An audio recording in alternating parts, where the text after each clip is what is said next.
really nice. Now we're a bit further away from the car park because you can no longer hear the road, and it's just like, well, apart from the sound of two old men panting, it's lovely and quiet. Just heard a bird. And that's where we're going to spend tomorrow night. Jason's disappeared. I hope he hasn't fell into a swamp.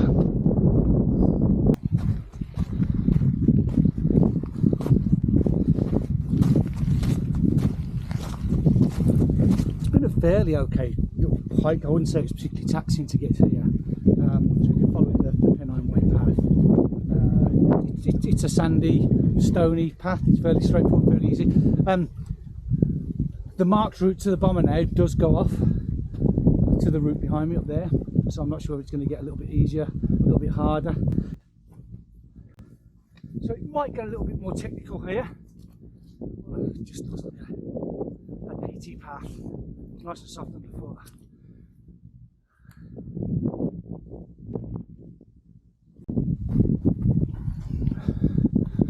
We can't be far off now. Distance wise, we've walked, I don't know if it's going to show on this camera because it's tiny, from the cars on the road over there, and then we've sort of walked round the hill. We haven't come over the heavy piece, we've walked around, now we've come up this way.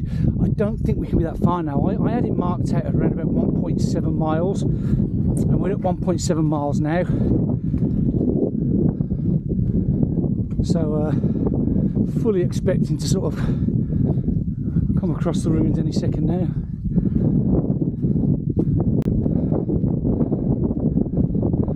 Just up here we can see the debris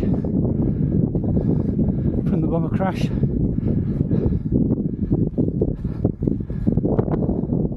Jay, they're just up ahead.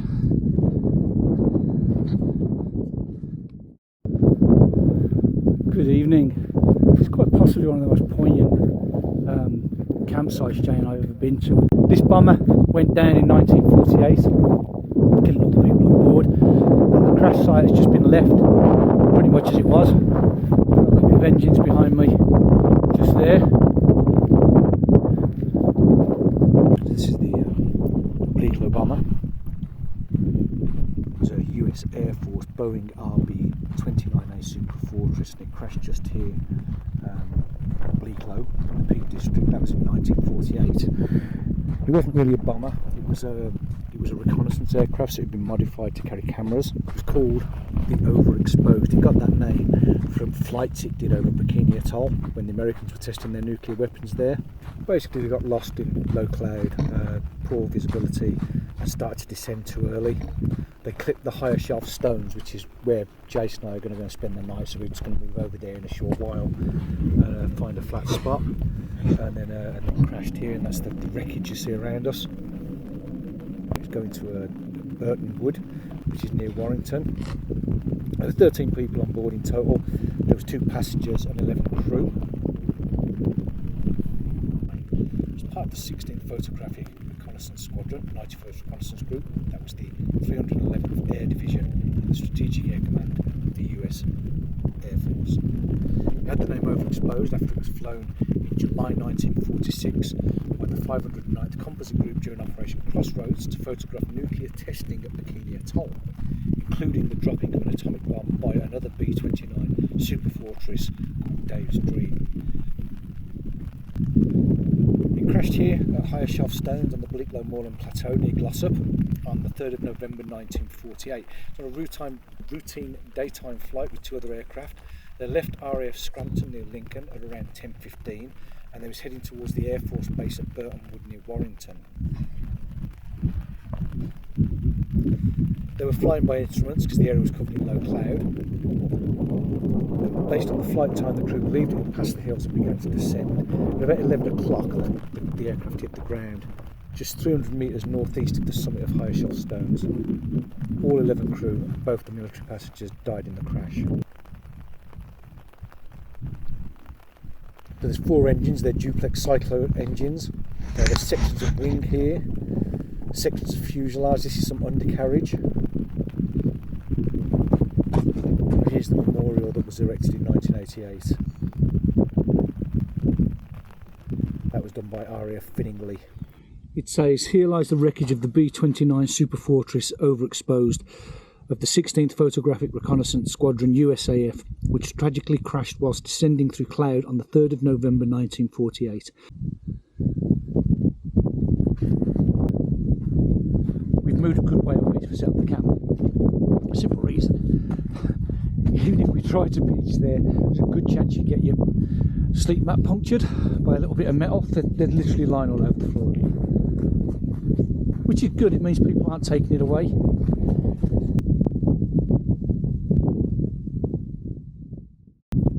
It's going to be home for the night. I'm setting my basher up along there, my bivvy along there.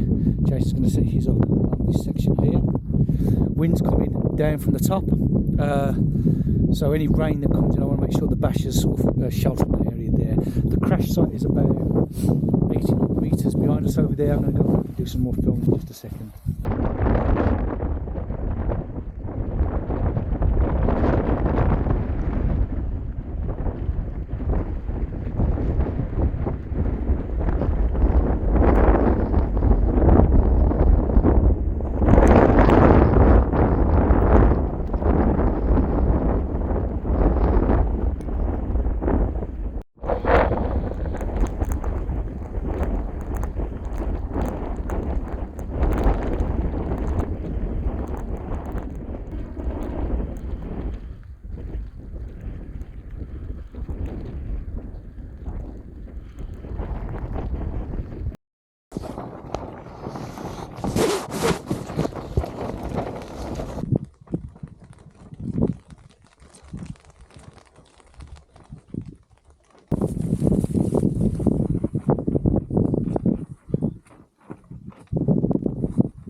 Morning.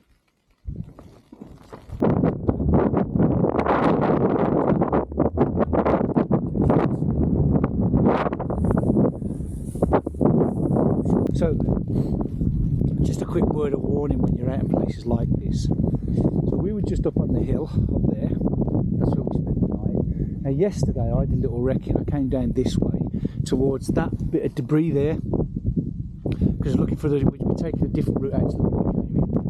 Now we've only come from there, and we thought we were walking towards that, and we've come out just up there. It's so easy to get turned around. Fortunately, we knew there's a path here, so it wasn't a massive issue because we just hit the path and turn right. But just bear that in mind if you do come here. We've got GPS, we've got our phones, we've got maps with us, and all the rest of it. But if you are coming out to these places, just bear in mind that the weather can go like this. This is middle of summer, believe it or not. July 22nd. There you go, July 22nd.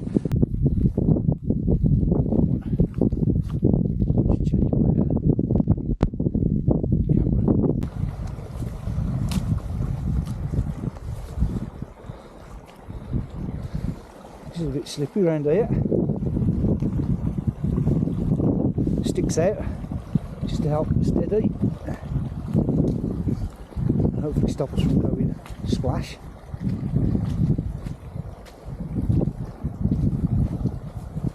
I think feet are going to get wet though. Oh, not too bad.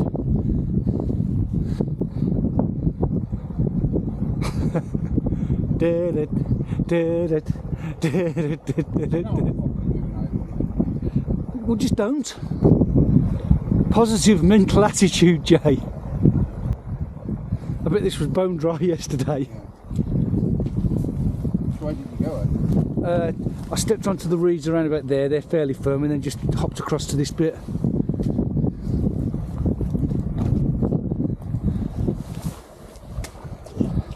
And here you are.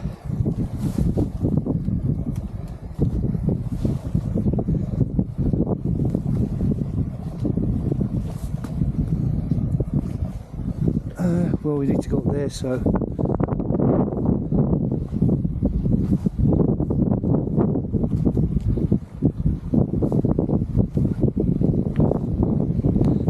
Jay, come this way.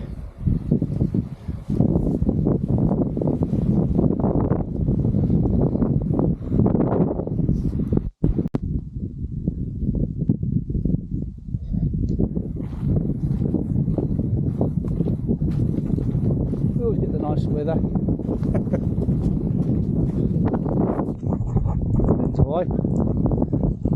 I have no idea what that bit's going to be like. I can see there's smears all over the lens.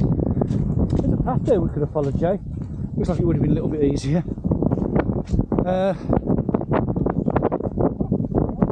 You are? It is. How the fuck did we get on there?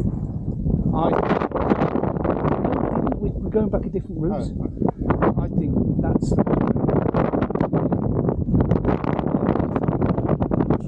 squash over there. We can get to the edge here and see whether there's a step me down, but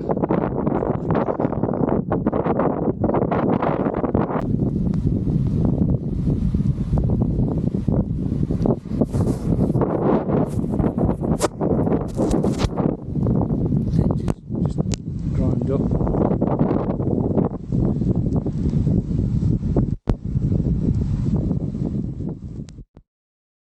The footage from here on in is pretty awful. There's not a lot to show because of the rain on the lens. There's not a lot to hear because of the wind. So I'm just going to stop the video here. But we are coming back to this area over the next couple of weeks to do some wild camping. Until then, stay safe, have fun, and we'll see you on the next one.